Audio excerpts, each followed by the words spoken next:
Everyone post Adam the coaster logo.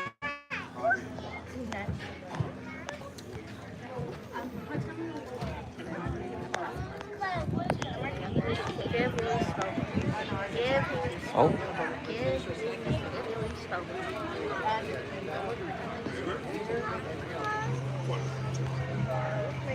Oh.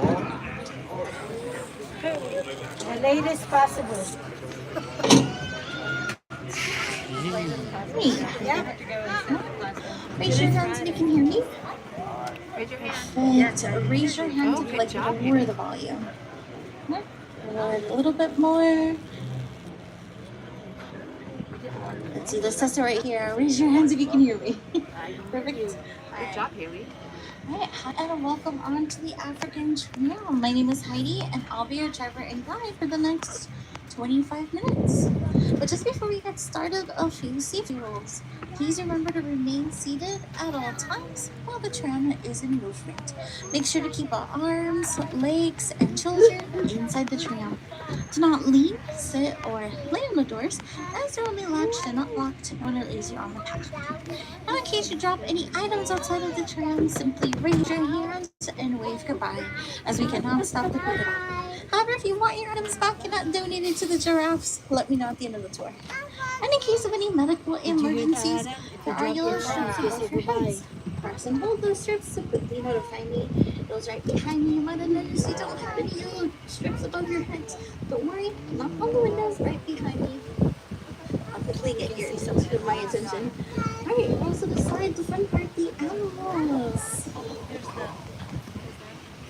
On the left side, we'll spot a few giraffes.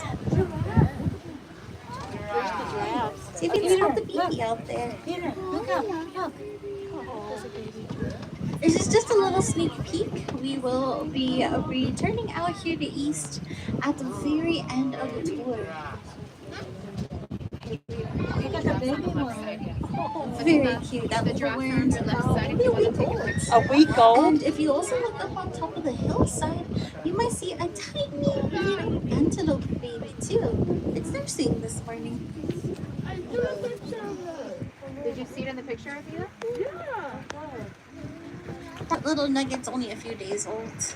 And if you don't want to take a picture, you just want to open up the camera. Well, we're gonna go and venture out to the big fields out here to go look at many different species of wildlife, their different behaviors and physical adaptations they have to help them thrive in their environment. A few birds, of course, will be found out here on the right side. There's a couple of sprinkling of local birds out there. There were some crown cranes. Those were the ones with the fluffy pom-poms on their heads. And the mingos are mingling right behind the fence line back there on the right as well.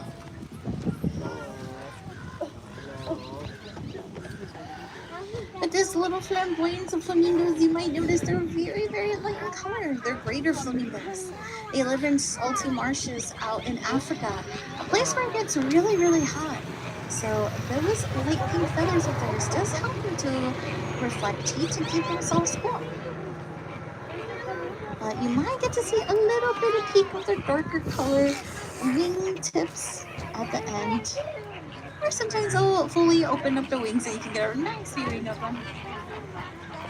Do you hear the flamingos on your right side here? But the San Diego Zoo Safari Park is part of our two front doors. Our other door, the San Diego Zoo. We are both part of the San Diego Zoo Wildlife Alliance. Not only pass by any of our two front doors or purchase anything in the park, you not only help us out with any conservation projects all over the world, but you help us provide a world where all life can thrive.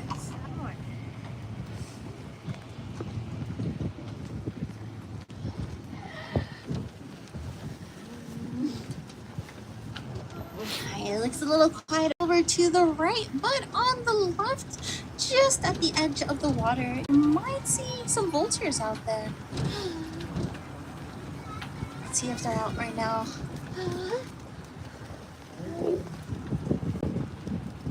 Oh no, it looks like they might be doing some work in there. They're cleaning up the area.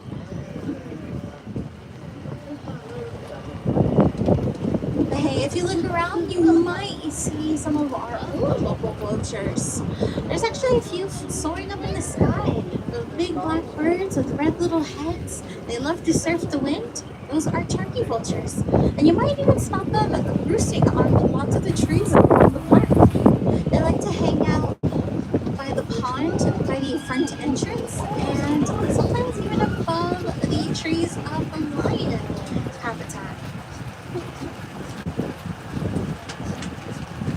But right now on our left, we also start to see the main area we're going to go out and explore, the savanna habitat. We also get the opportunity to see a little bit of the African forest and of course of our own local habitat. And if you love antelopes, this tour is definitely going to be for you because we get to see lots and lots of different types of antelopes.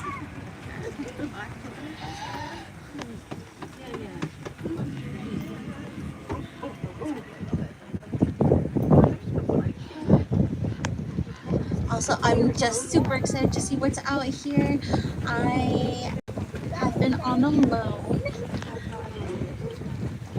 helping out with some of the animals out here in a different area of the park. So I haven't gotten the chance to do a tour in the past few months. So I'm seeing a lot of new things out here. Look at her. Aviva, to your right. Your right. Other right. Right here. Go see him by the tree. Oh no. This is exciting. This is my first tour for a while. Hurry, Aviva, hurry! They're these big birds with big beaks. Well, the addax are out. They have really cool horns, little spirally horns. Right now, the addax are a little bit darker in color than you normally see them any other times of the year. So the cool thing is that the addax change their fur color depending on the season. So during the winter months, when it tends to be a little cooler, the sun's a little further away from Earth, you'll notice they're a little bit more brown in color. But if you come back during the hotter months, during like the summer, it'll be a bit more whiter in color. And that white color, very similar to the light-colored feathers of the flamingos we saw at the very beginning.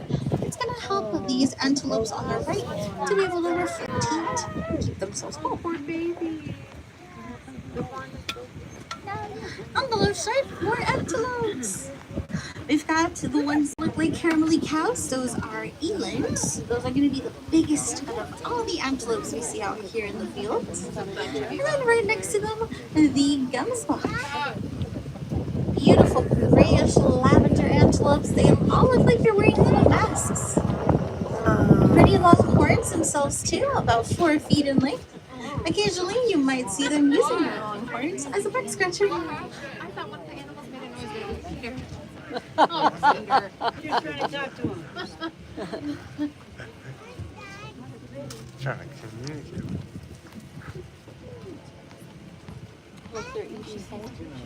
But the fields are always so pretty out here after the rains. Lots and lots of greenery. You will notice something very different from the field on our left to any of the trees on our right. The trees on the right are a little bit more fluffier and bushier, closer to the ground. But you'll notice that all the trees on the left look very uniform, like somebody just went in there and did a little trim. That is not a person, but the tallest land mammal that lives out here, of course, is the one responsible for keeping the trees nice and trim out here. They're the ones shaping the trees out here in the fields and in the wilds, creating the trees to grow taller and wider, trying to get away from the reach, but at the same time creating nice little shady spots for the smaller guys out there. Not as little as the baby out there in East that we'll get to see at the end, but we do get to see some little guys out here. Still just a little under a year old. Aviva, to your left. The ones who super close to us is a little girl. Check out her Aussie cones. This is one way you can tell her apart from the little boy out here. She's got extra fluffy Aussie cones. Looks like she's got little pigtails on her head.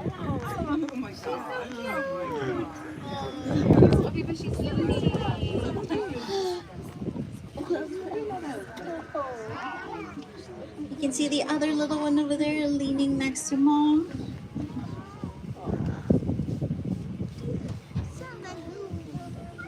We do get a nice view of these giraffes. And we'll be able to compare and contrast the different types of giraffes. These are Maasai giraffes. So you might have noticed they have a much darker coloration and their spots are a little different. They're a bit smaller and more splotchier. And these dark colors for the Maasais helps them to be able to camouflage under trees, easily blending into the trunks and branches.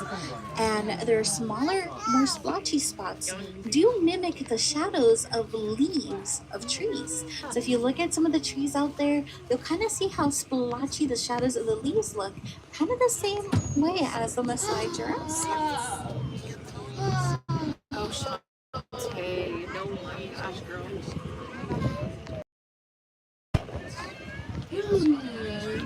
Ava, could you tell these are different than the first giraffes we saw?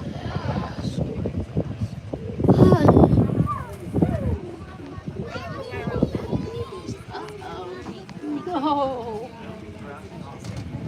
We'll be able to find a few more of the elands out here, the big caribou cow-looking antelopes, as well as a whole herd of Cape buffaloes.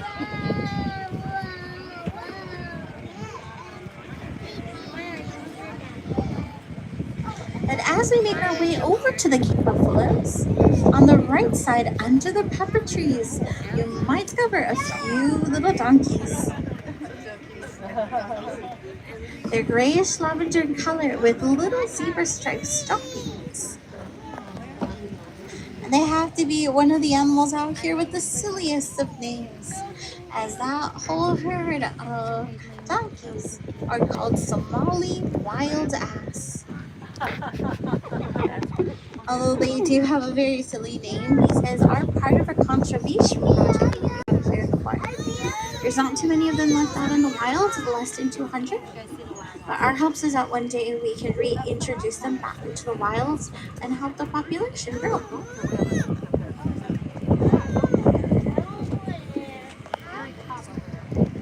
And of course, the Cape buffalo is all relaxing, enjoying the little bit of sun out right now.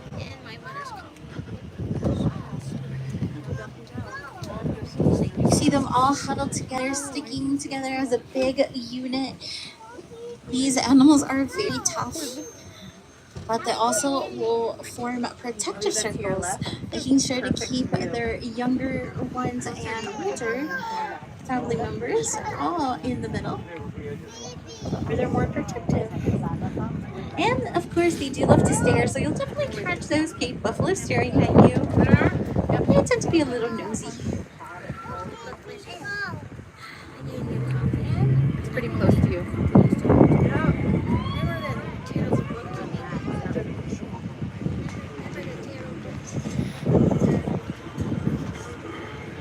We're gonna start to leave the savanna habitat for a bit as we venture our way up towards the forest habitat. We'll still be on the search for a few antelopes. Now, they will be seen on your left, but occasionally you might spot some local wildlife on the right side. You'll start to see a little bit of our own local habitat out here on the right, just past the fence line.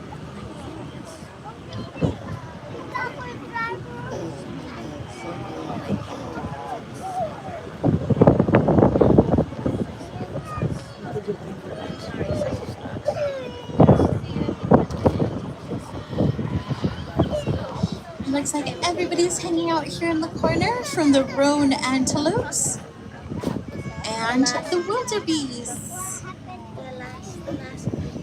Even though the wildebeest might look like very thin buffaloes, these guys are antelopes. from Santa Claus. And you might know the wildebeest from The Lion King, or maybe you know that they are one of the antelopes that do huge migrations, and their populations get humongous in numbers during those migrations. And while they're migrating, these wildebeests also become pollinators.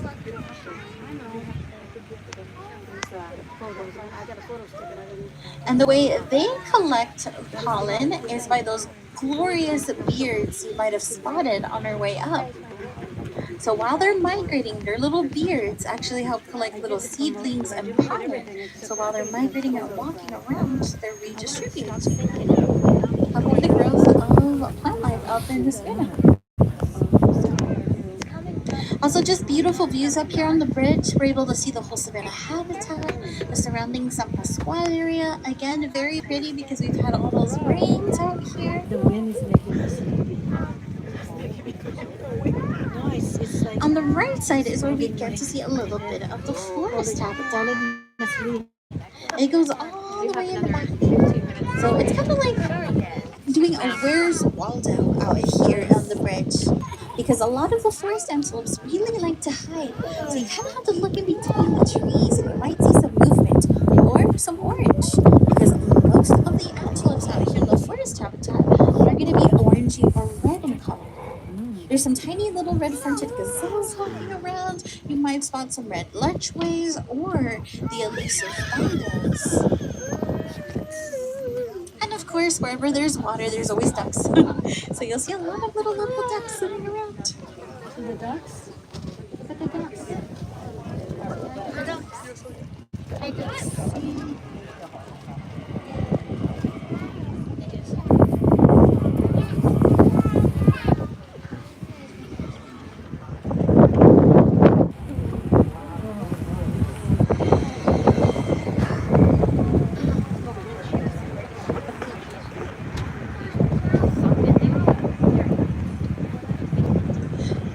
As we start to venture our way back down the hillside, back to the savannah, to check out the other side of the fields, we're going to see a lot of the wildlife we saw earlier, and now from a different viewpoint. But we also get the very nice chance to see a lot of our own local habitat. Again, that's everything we see around us, from the plant life to the hills and mountainsides. This local habitat is known as the California coastal sagebrush. It's one of the most endangered habitats out here in North America. And we have to remember to protect it because it's as important as all the other habitats around the world. Here in the safari park, we're so lucky we get to see a lot of our own local habitat. And we get to see a lot of the local animals that like to visit the park every day. Not only the birds that fly in, like the turkey vultures, but you might see some little bunnies hiding around in the bushes, some roadrunners, whales, or even California mule deer kind of just walking around in the park or in the parking lot. So keep an eye out for them. But to continue to have our local wildlife around, we've got to do our part as well by recycling, saving water, or even planting local and native plants within our gardens. And winter soon will be over, and then we'll be having spring coming up, and that's one of the best times to plant a lot of our local plant life around our homes. And help with the butterfly population.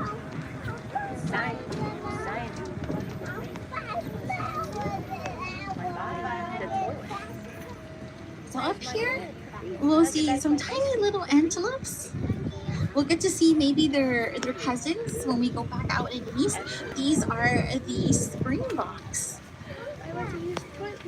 Tiny little antelopes, but have great powerful legs. They truly live up to their names because those little springboks are great at springing. Right now they're a little relaxed, they're doing a little bit of grazing, but when they run around, sometimes they'll hop and jump like about 6 feet up in the air to escape from a predator.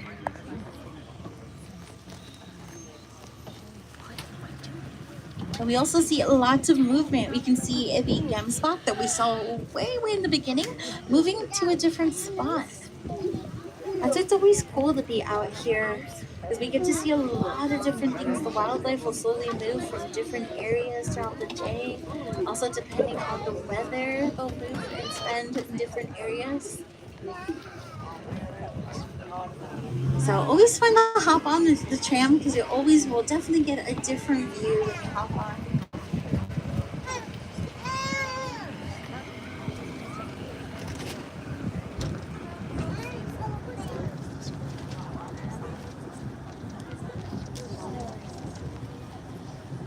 Right, a little empty over here on the left. On the right, it looks like everybody's up on the hillside. Some of you might spot some white antelopes with really long horns. They kind of angle back, kind of looking like a scimitar sword, if you know what that is. Those are scimitar horned orcs.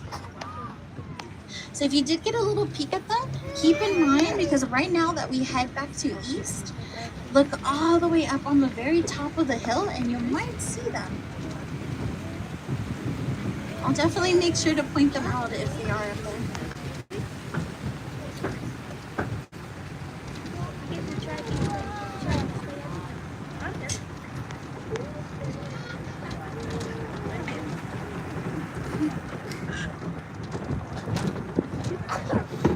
Of course, besides being a zoo here in the safari park, we are also a botanical garden. And maybe already have maybe noticed that there's a ton of plants here. Not only on the tram path, but just as you walk around the park, you can find plants from all over the world. If you do enjoy plants, there is lots of little walking trails that will take you to only little plant areas. One of the popular areas to go and see is the World Gardens, where there's ginormous cactuses around up there in that area.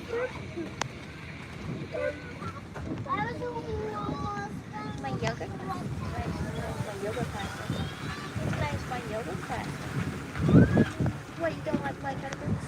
They're fine. Let's do this. Ready?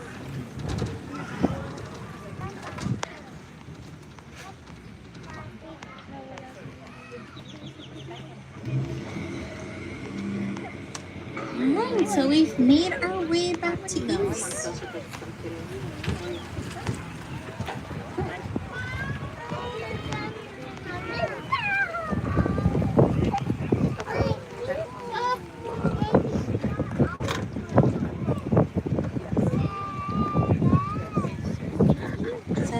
Cousins to the Springboks are those tiny little guys we saw on the hill. Some of you spotted the little baby at the very beginning that was nursing. These are Tommy gazelles. Let's see if we can spot the giraffes. It looks like they decided to go up the hillside. So we'll make our way over to the corner. See if we can get a good view of them on this side.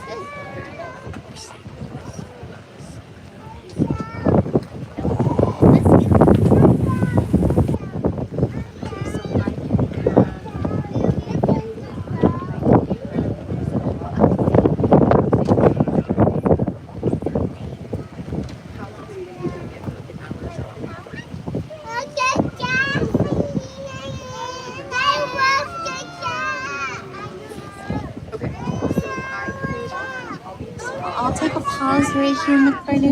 You can see the giraffes as they travel their way up the hillside. Very different from the Maasai giraffes, of course.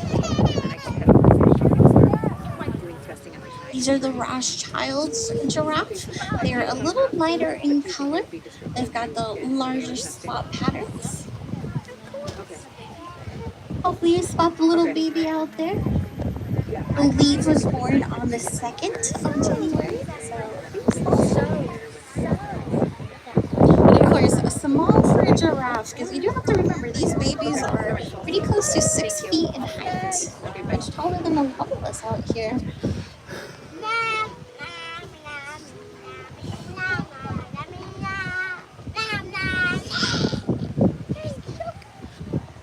Even though giraffes can come in very different variations of colors, of course. Those much darker browns too. These guys out here, they're much lighter. They all share the same type of tongue. Giraffes have really, really long tongues, and they're the ones responsible for the trees out here. You might have noticed some of the trees stay out here. The giraffes really, really love bark, and the palm tree bark out here is basically like a lollipop for them. So they do enjoy it. You can see which trees are their most favorite. And if you are curious about the length of a giraffe's tongue, measure from the tip of your fingers all the way up towards your elbows. For little kids, you're gonna do fingertips to your shoulders. And that is about the length of a full-grown giraffe tongue. It's about 18 to 20 inches. That's a lot of tongue, but the giraffes love it because that's the only way they'll be able to pick the leaves off of the tree and lick their noses. Okay. Hopefully you all enjoyed yourselves and we were able to get some really good pictures.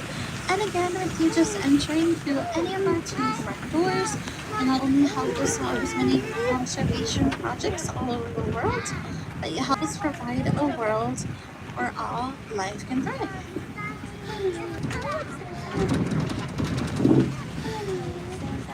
And as you reach the station, please remain seated until the tram comes to a whole complete stop.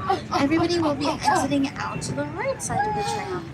To escape, reach over the doors, grab on those black handles, and push forward. And again, my name is Heidi, and hopefully you'll continue to enjoy the rest of your day here at the San Diego Zoo. So